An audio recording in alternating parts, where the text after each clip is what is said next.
Muy buenas noches, vamos a dar inicio a la resolución de preguntas.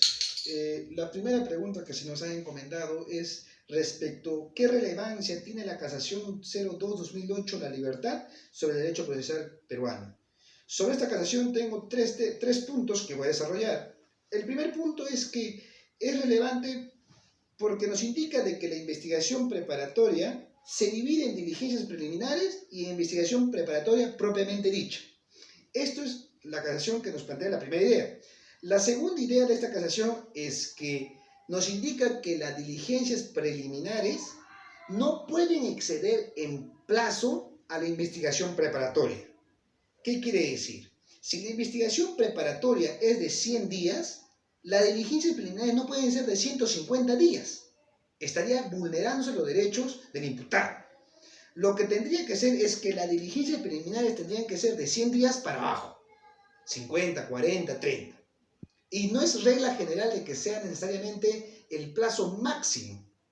Si la investigación fiscal culmina, las diligencias preliminares de la fiscalía culminan en 10 días, se pasa a la investigación preparatoria.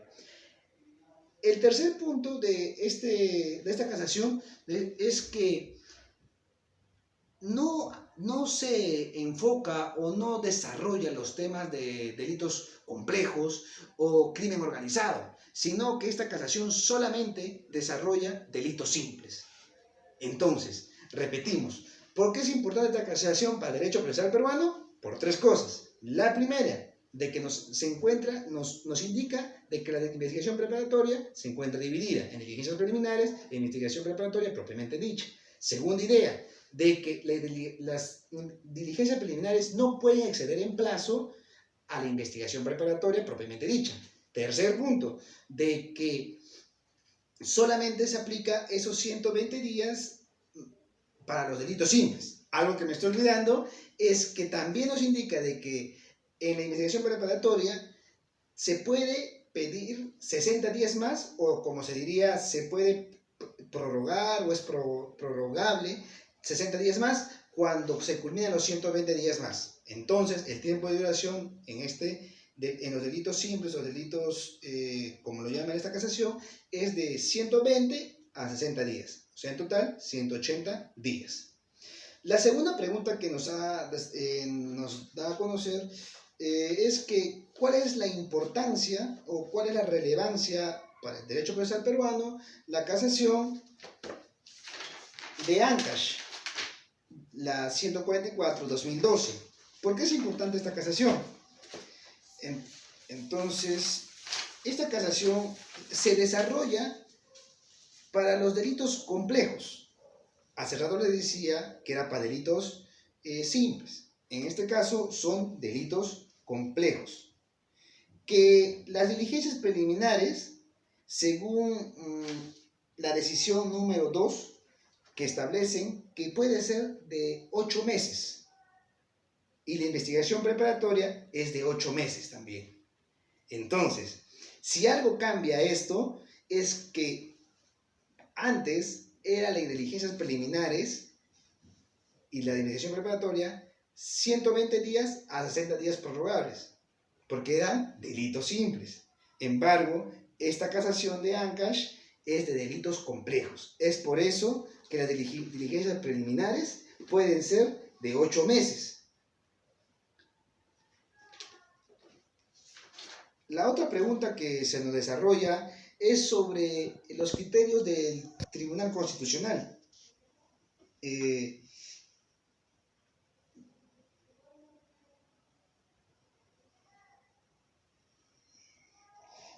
Bueno, me confundo. La tercera pregunta es, ¿cuál es el problema del plazo de la etapa de diligencias preliminares en los casos de crimen organizado? Este caso de crimen organizado es respecto a la casación 599-2018, Lima. Y esto es el problema, pues, de la actual candidata presidencial Keiko Fujimori, que se encuentra con prisión preventiva, porque esto surge gracias a ella. Hay que recordar que la casación de la libertad nos hace mención de que solamente son para delitos simples. La casación, Ancash, es para delitos complejos. Entonces, esta casación es netamente para crimen organizado, que nos indica que las diligencias preliminares son de 36 meses y la investigación preparatoria propiamente dicha, 36 meses, o sea, 3 años. Pero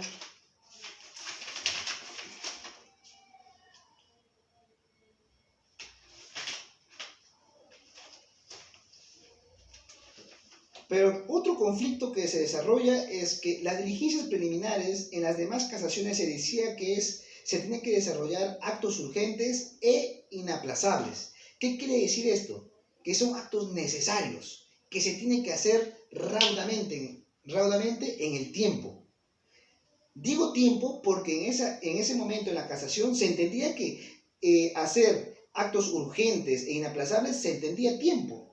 O sea, en el transcurso del tiempo. Si transcurre más tiempo, ya no sería un acto urgente. Un acto urgente se tiene que desarrollar en menos tiempo, por lógica.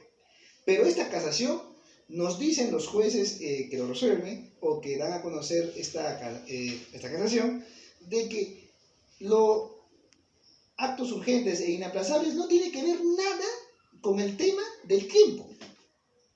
No tiene que ver. Es por eso que se puede extender hasta 36 meses. Pero algo que llama la atención en esta casación es que lo desarrollan en 3 etapas. El fundamento de derechos se dividen en 3. El primero es el alcance de las diligencias preliminares en crimen organizado. Artículo 330, apartados 1, 2 del Código Procesal Penal. En este primer fundamento de derecho nos explica que el fiscal es el todopoderoso en este caso, y es el que hace la investigación de las diligencias preliminares. Luego se encuentra el segundo fundamento, que es el de determinación del plazo de diligencias preliminares en sus posibles ampliaciones. Es lo que les dije, a los 36 meses.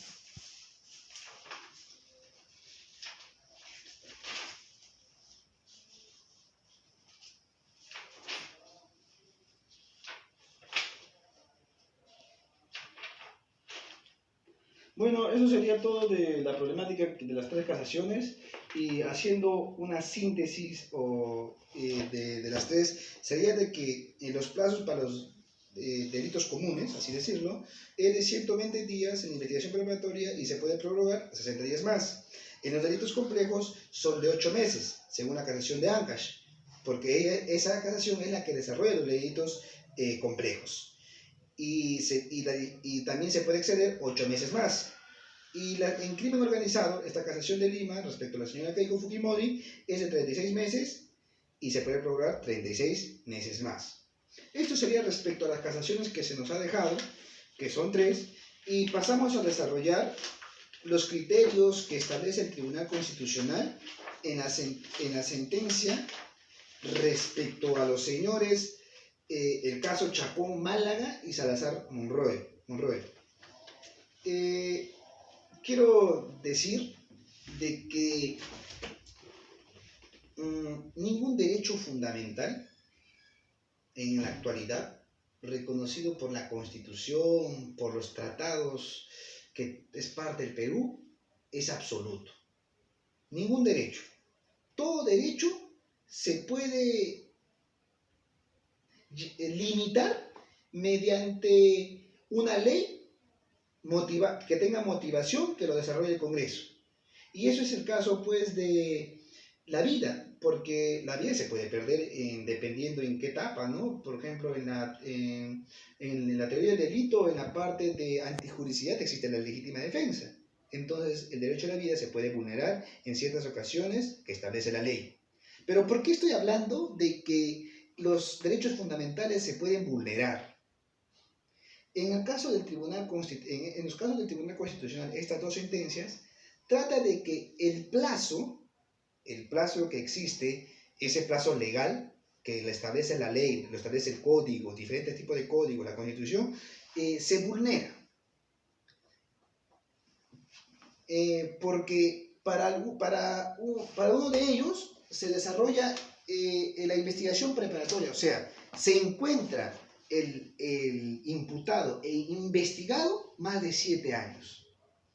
Obviamente que se vulnera el derecho del plazo razonable, porque no hay razón para que te investiguen 7 meses, 7 años o 8 años, como son los casos. Entonces el Tribunal Constitucional, por ese conflicto que existe en la época del 2000, de la época del terrorismo, del 2000 para abajo y de los respectivos años, y también hablan del caso Barrios Altos, es que construye criterios para, para respetar los plazos y tienen que ser razonables.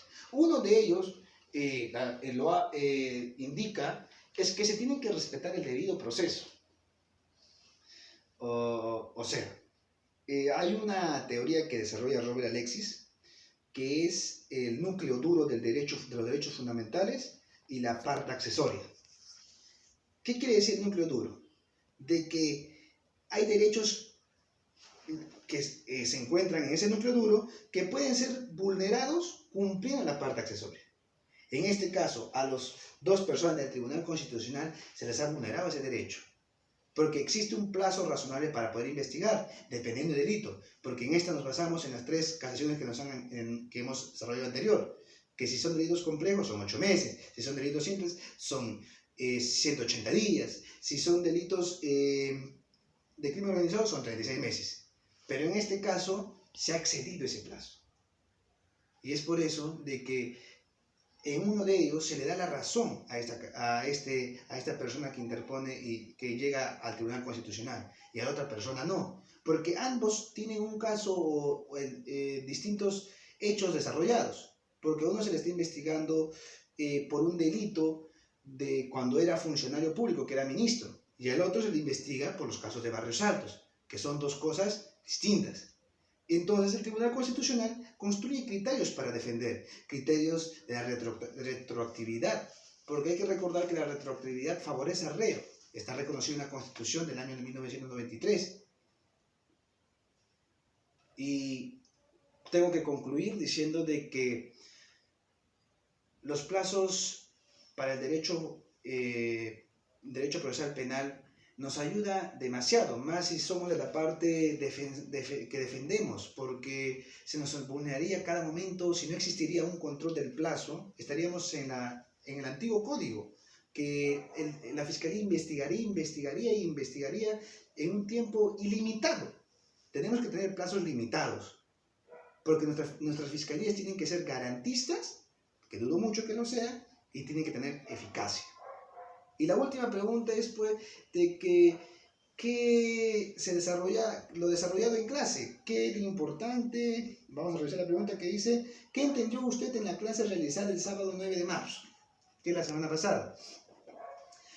Lo que ha hecho usted, profesor, es sintetizar estas 3 casaciones, estructurarlas, y algo que me quedó muy impactado fue de los tipos de denuncia, o sea, de cómo se empieza la investigación preparatoria. Usted dijo que uno puede hacer la denuncia propiamente en la fiscalía, cuando está de turno.